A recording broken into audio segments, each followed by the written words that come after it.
యేసు ప్రభు నామానికి మహిమ కలుగునుగాక. జోసెఫ్ ప్రసన్న కుమార్ ఛానల్లో మరొకసారి దేవుని యొక్క సందేశం అందించడం ప్రభు నాకు ఇచ్చిన కృప అని ప్రభునందు నేను నమ్ముతున్నాను. ఈరోజు ఒక ప్రశ్న లేదా ఒక వివాదం మీద మీతో మాట్లాడాలని నేను కోరుతున్నాను.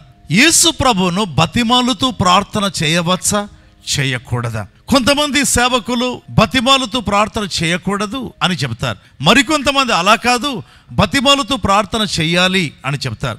కొంతమంది ఏమంటారంటే, మనము పిల్లలము కదా, పాత నిబంధనలో భక్తులు బతిమాలుతూ ప్రార్థించారు. ఎందుకు? ఆ రోజు వారు యేసు ప్రభు రక్తము ద్వారా కడగబడాల.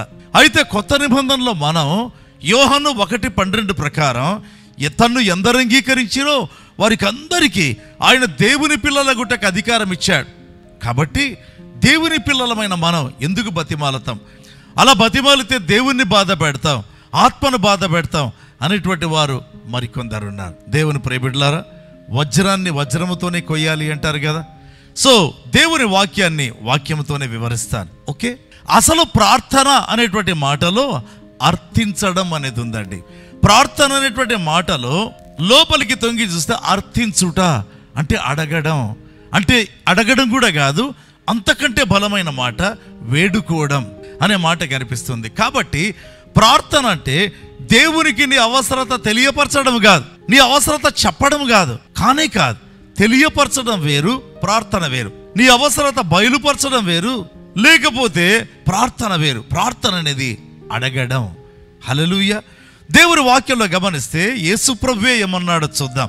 యోహాను సువార్త 14వ అధ్యాయం 13వ వచనంలో, మీరు నా నామమున దేనిని అడుగుదురో తండ్రి కుమారుని యందు మహిమపరచబట్టకై దానిని చేస్తాను. ఏమన్నాడు ప్రభు? మీరు దేనిని అడుగుదురు.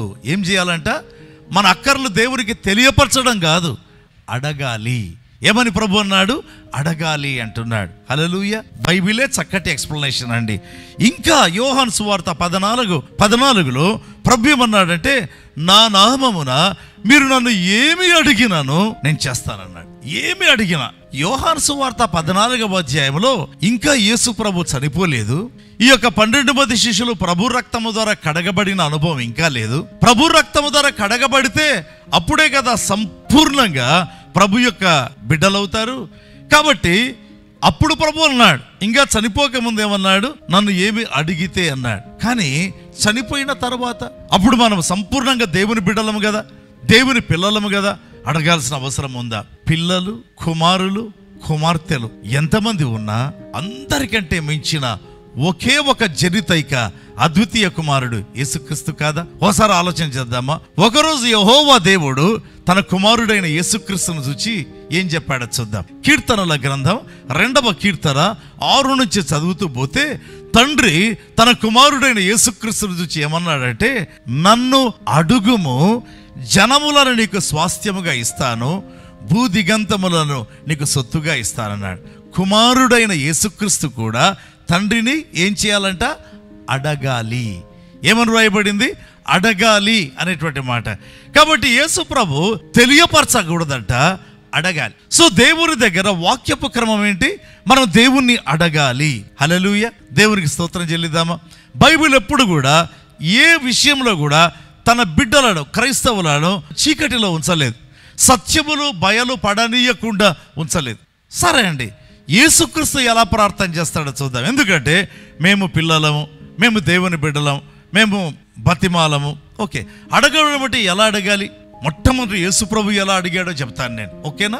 బైబిల్లో చూస్తే హెబ్రీలకు రాసిన పత్రిక 5వ అధ్యాయం 7వ వచనం, యేసుక్రీస్తు శరీరధారి అయి ఉన్నప్పుడు అని వ్రాయబడింది. అంటే మనము కూడా ఈ శరీరంలో ఉన్నప్పుడు యేసుక్రీస్తులాగా ప్రార్థిస్తే చాలు, అంతకంటే ఎక్స్ట్రా వద్దండి. అవునా? ఏమంట? శరీరధారి అయ్యున్న దినములలో యేసుప్రభు ఎలా ప్రార్థించేవాడట?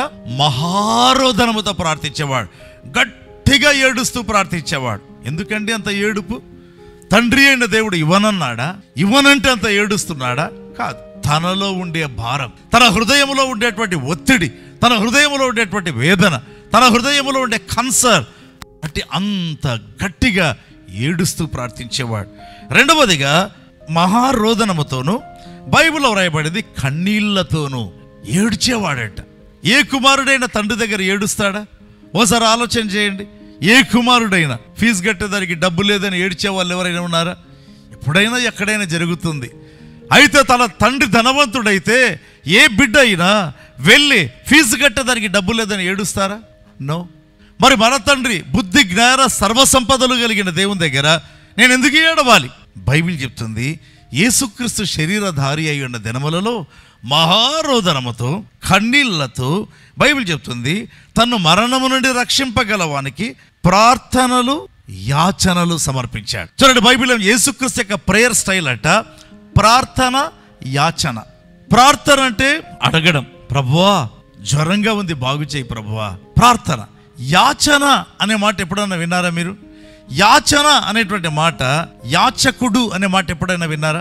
యాచకుడు, యాజకుడు కాదు, యాచకుడు. యాచకుడు అంటే భిక్షమెత్తేవాడు. యాచన అంటే భిక్షమెత్తేవాడు చేసే పని. ఏం చేస్తారండి? ఆకలి అవుతుందమ్మా, అన్నం పెడతావా అమ్మా, ఇంటి బయట నిలబడతాడు. యాచకుడు ఏం చేస్తాడు? ఆకలి అవుతుందమ్మా, అమ్మా పిల్లలకు ఆకలి అవుతా ఉంది, టైం అయింది, భోజనం టైం, ఇంటిలో ఏమీ లేదమ్మా, అన్నం కొంచెం పెడతావా, ఏంటి బతిమాలుతూ ఉంటాడు. ఏమని? యాచకుడు. ఇంగ్లీష్ బైబిల్లో మీరు ట్రాన్స్లేషన్ చూసినట్లయితే సప్లికేషన్ అనే మాట కనిపిస్తుంది. మళ్ళీ బాంబు పేలింది కదా. సప్లికేషన్ అంటే ఏంటి? విజ్ఞాపన. అంటే యాచన అంటే మీరేమో బతిమాలుతూ ప్రార్థన చేయడం అంటున్నారు. ఇంగ్లీష్ బైబిల్లో సప్లికేషన్ అని ఉంది. సప్లికేషన్ అంటే విజ్ఞాపన కదా. ఓకే, వజ్రాన్ని వజ్రంతోనే కొయ్యాలి కదండి, వాక్యాన్ని వాక్యంతోనే వివరించాలి కదా. విజ్ఞాపన యాచన ఒకటేనా? చూస్తాం. 1 తిమోతి 2వ అధ్యాయము 2వ వచనం బైబిల్లో చూస్తాం కదా. రాజుల నిమిత్తమై అధికారుల నిమిత్తమై పౌలు అంటున్నాడు, విజ్ఞాపనలు 3 సంగతులు, ప్రార్థనలు యాచనలు, తర్వాత కృతజ్ఞతాస్తుతులు అని ఉంటుంది. ఈ ఒక క్రైస్తవుని యొక్క జీవితంలో ప్రార్థన ఉండాలి, యాచన ఉండాలి, విజ్ఞాపన ఉండాలి. ఇప్పుడు యాచన విజ్ఞాపన ఒకటేనా? ఒకటే అయితే 2 సార్లు ఎందుకు రాస్తాడండి? సో పౌలు అంటున్నాడు ఏం చేయాలంటే క్రైస్తవుని ప్రార్థన జీవితంలో ప్రార్థన ఉండాలి. 1 తిమోతి 2:2 ప్రకారం యాచన ఉండాలి, వేడుకోవడం, బతిమాలుతూ బతిమాలుతూ బతిమాలుతూ. 3వదిగా విజ్ఞాపనలు, అది ప్రేయర్ స్టైల్. అయితే దాంట్లో కృతజ్ఞతాస్తుతులు కూడా ఉండాలి. చేయవలనని హెచ్చరించుచున్నాను. ఏమంటున్నాడు? హెచ్చరించుచున్నాను. అంటే దాని అర్థం ఏంటి? ఏ క్రైస్తవుడు కూడా తన ప్రార్థనలో ఈ 3 ఉండాలి. అవి చేయకపోతే హెచ్చరించడం అంటే అర్థమైంది.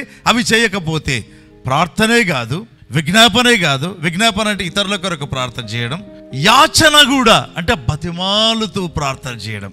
ఈ 3 చేయవలనని హెచ్చరించుచున్నాను. నేను ఎప్పుడో ఒక మాట చెప్తుంటాను, అధికముగా నీతిమంతుడవై ఉండవద్దు అని. ప్రసంగిలో ఉంది కదా. అధికముగా నీతిమంతుడు అంటే అర్థం ఏంటి? దేవుడు చెప్పిన నీతి కంటే అధికంగా భావిస్తే నువ్వు అధికంగా నీతిమంతుడు. వాక్యానికంటే మించిన నీతి చూపించాలి అనుకుంటే నువ్వు అధికముగా నీతిమంతుడు అవుతావు. ఉండవద్దు అంటే ఎప్పుడు వాక్యానికే కట్టుబడి ఉండు. ఏ సేవకుడు చెప్పాడా? ఇదే కాదండి, ఏది చెప్పినా ఒక్కటి, ప్రభువా ఇది మీ వాక్యానుసారంగా ఉందా లేదా పరీక్షించి చూడాలి. ఏ సేవకుడు చెప్పాడు అదేదో గొప్పగా అనుకోవద్దండి. ఆ సేవకుల పరిచయంలో స్వస్థతలు జరగవచ్చు, అద్భుతములు జరగవచ్చు, మహాద్భుతాలు జరగవచ్చు. అయినా కూడా రిమెంబర్ వన్ ఇంపార్టెంట్ థింగ్, అది వాక్యానుసారమా కాదా చూడండి. అడుగుట అనే మాట బైబిల్లో రాయబడింది, వేడుకొనుట అనే మాట బైబిల్లో ఉంది, బతిమాలుకొనుట. దానియేలు గ్రంథం 6వ అధ్యాయం 11వ వచనంలో దానియేలు ఏం చేశాడు? దేవుని దగ్గర ప్రార్థన చేయొచ్చు, బతిమాలు కొనుచుండాను. దానియేలు ఏం చేశారట? ప్రార్థన చేయొచ్చు, బతిమాలు కొనుచుండాను. అయితే ఏమంటారు? అది పాత నిబంధనలో భక్తులు బతిమాలారు, కొత్త నిబంధనలో మనం దేవుని పిల్లలం. ఎస్, కాబట్టి ఎక్కువగా బతిమాలాలి. అందుకే పౌలు తిమోతికి రాస్తా, హెచ్చరిస్తున్నాను, ప్రార్థించండి, విజ్ఞాపనలు చేయండి, యాచనలు చేయండి. యేసు ప్రభువే బైబిల్లో చూసినట్లయితే ప్రార్థనలు యాచనలు సమర్పించాడు.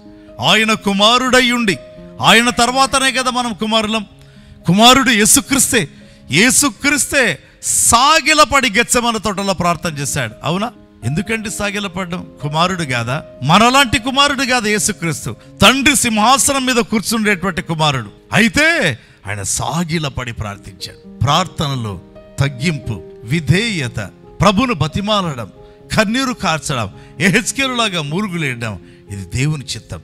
అటువంటి ప్రార్థనలకు ఎప్పుడు పెద్ద జవాబులుంటాయి. నా జీవితంలో ప్రపంచంలోనే కనివిని ఎరగని అద్భుతాలు జరిగాయి.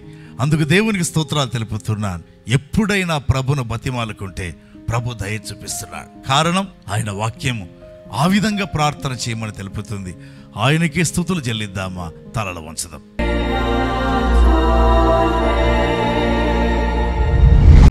ప్రేమగల తండ్రి, అందించబడిన ఈ సందేశమును బట్టి వందనాలు. ఎవరైతే ప్రభు ఈ సందేశాన్ని విన్నారో వారి నేత్రాలు తెరవండి దేవా, వారి నేత్రాలు తెరవండి అయ్యా. వారి నేత్రాలు తెరిచి వాక్యం ఏం చెబుతుంది, ఆ వాక్యపు మర్మములేంటి, వారికి బలమైన స్థిరమైన పునాది ఏర్పడి ఇక మీదట అలాంటి తప్పులు చేయకుండా కాపాడండి.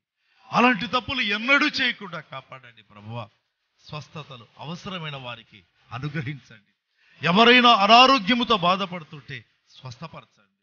ఎవరికైనా ఏ అద్భుతమైన అవసరమైతే జరిగించండి. ఏ విడుదల అవసరమైనా జరిగించండి. మహిమ మీకే చెల్లిస్తూ యేసు నామమందు అడుగుతున్నాము తండ్రి, ఆమేన్. ఎవరైతే ఈ సందేశాన్ని విన్నారో, ప్రార్థనలో ఏకీభవించారో, జోసెఫ్ ప్రసన్న కుమార్ ఛానల్ ని సబ్స్క్రైబ్ చేయాలని కోరుతున్నాను. రెండవదిగా నోటిఫికేషన్ బెల్ క్లిక్ చేయాలని కోరుతున్నాను. అట్ ద సేమ్ టైం ఈ మెసేజ్ అనేక లక్షల మందికి ప్రయోజనకరంగా షేర్ చేయాలని కోరుతున్నాను. God bless you.